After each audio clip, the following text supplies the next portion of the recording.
Bonjour, donc présentation du programme pour gérer et asservir le laser et gérer le laser.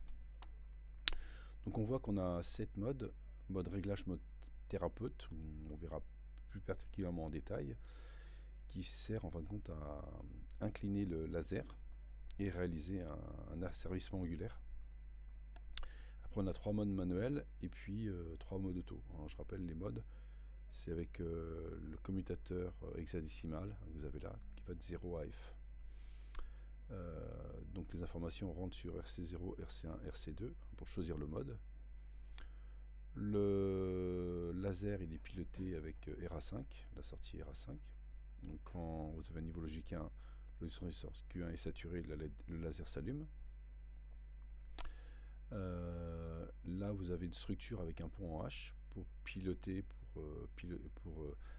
piloter le berceau qui a le laser, hein. Ça permet d'asservir en position angulaire le laser. Et là on a deux réglages. Le réglage de l'inclinaison du laser en fonction de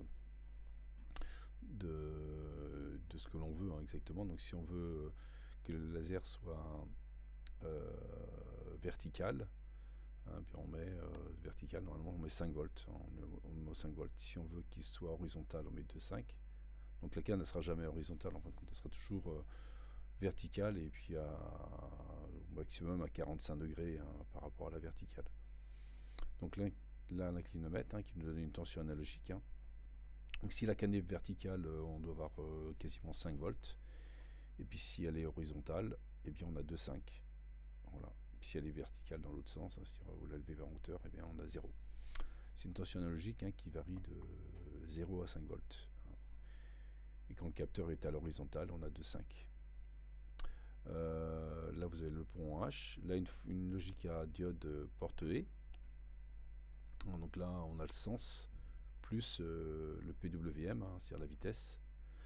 Donc on verra lors de l'asservissement en position angulaire si on part en oscillation ou pas, en fonction des paramètres du microcontrôleur.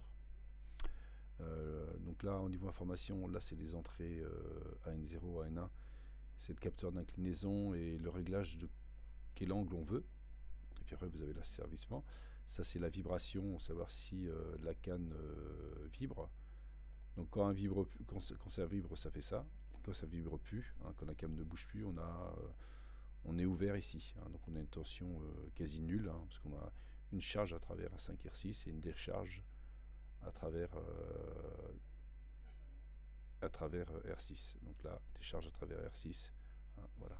Donc si on a une tension qui est quasiment fixe, hein, si on a du 4 volts, eh bien, c'est que en fait, quand la personne est en freezing et donc la canne ne vibre plus. Alors on a aussi un autre paramètre, hein, on récupère aussi sur un N0 le fait que la canne soit toujours verticale, donc elle ne bouge plus, donc la personne est en freezing. Donc on a deux informations, voilà, de freezing. Là c'est le joystick pour commander, si la personne veut commander le laser, hein, pour l'allumer manuellement, hein, c'est le mode autonome, le mode manuel, pardon, voilà. Et le mode auto, on teste l'inclinomètre et la vibration. Tout dépend du degré dans la maladie de Parkinson. En mode manuel, la personne est capable d'allumer le laser. Et puis en mode auto, la personne n'est plus capable d'allumer le laser en activant le joystick. Donc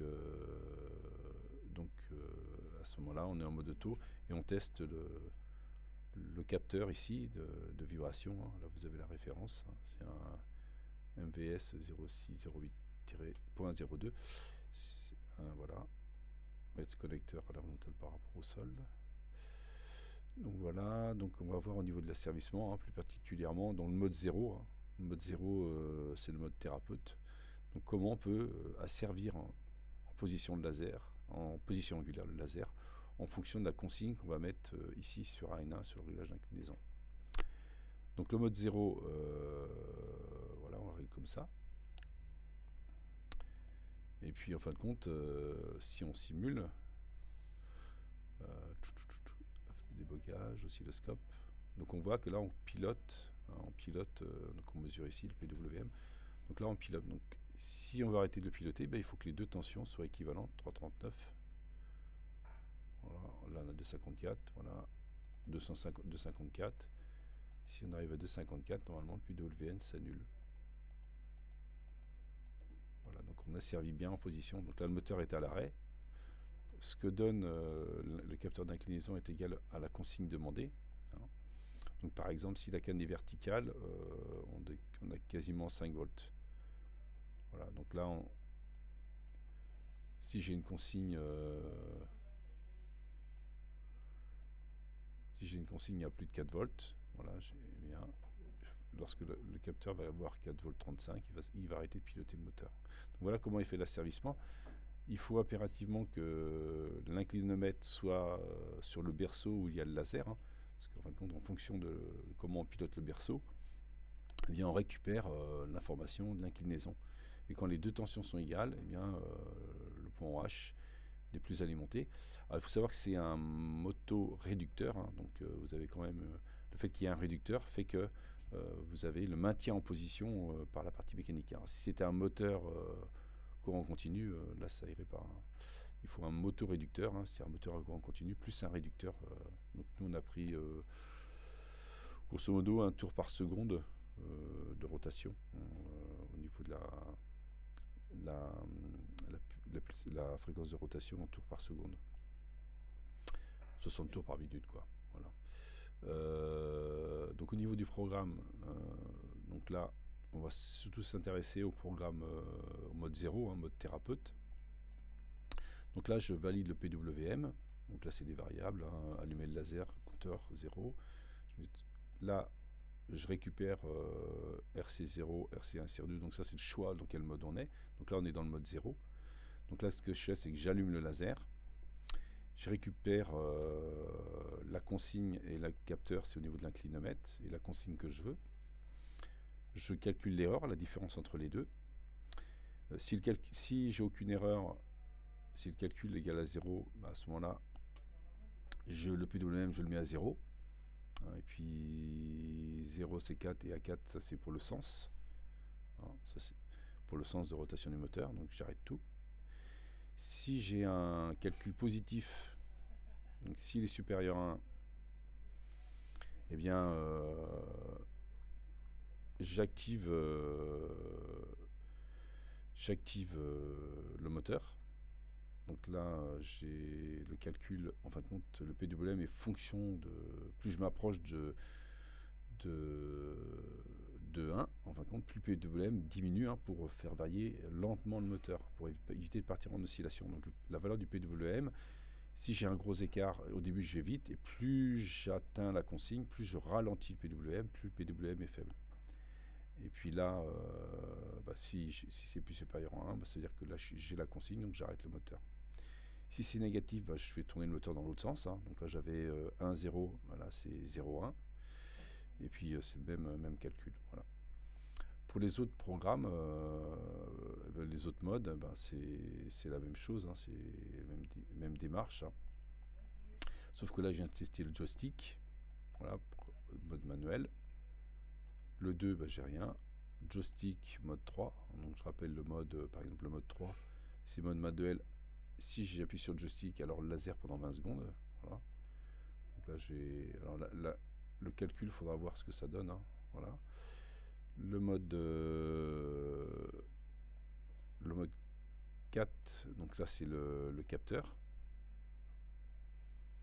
Le capteur d'inclinaison et de vibration. Donc là, si j'ai vibration ou la canne qui est à la verticale, eh bien là c'est le mode 4. Donc le mode 4 c'est si pas de vibration ou si la canne verticale, alors j'allume le laser pendant 5 secondes. Voilà. Donc après les autres modes, hein, c'est bon, faut regarder un petit peu plus en détail. Hein, pour, voilà. Et puis le 6, le 5 j'ai rien, le 6 c'est pareil. Hein. J'allume le laser. Voilà. Donc voilà au niveau du programme, hein, ce qui est le plus intéressant c'est l'asservissement en position angulaire dans le mode 0, parce qu'après il est utilisé dans les autres modes. Hein, donc je viens de tester soit le joystick, soit l'inclinomètre, soit la vibration pour déclencher des choses. Voilà. Au niveau des paramètres,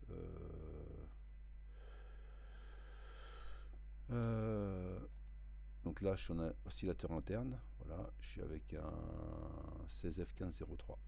Voilà. Et puis après, pour la fréquence d'horloge, donc là, il faudra voir comment on réagit en programmation, voir ce que ça donne. Donc là, j'ai mis 1 méga. A priori, ce serait plutôt 16 mégas. Donc on verra après ce que ça donne en programmation pour ajuster la fréquence. Grosso modo, la fréquence d'oscillateur va entre 1 et 16 mégas en fonction de comment c'est paramétré dans Flowcode. Bon, après, on peut reparamétrer en C en regardant les paramètres du registre de configuration de l'oscillateur. Eh bien, bonne fin de journée et à une prochaine vidéo. Au revoir.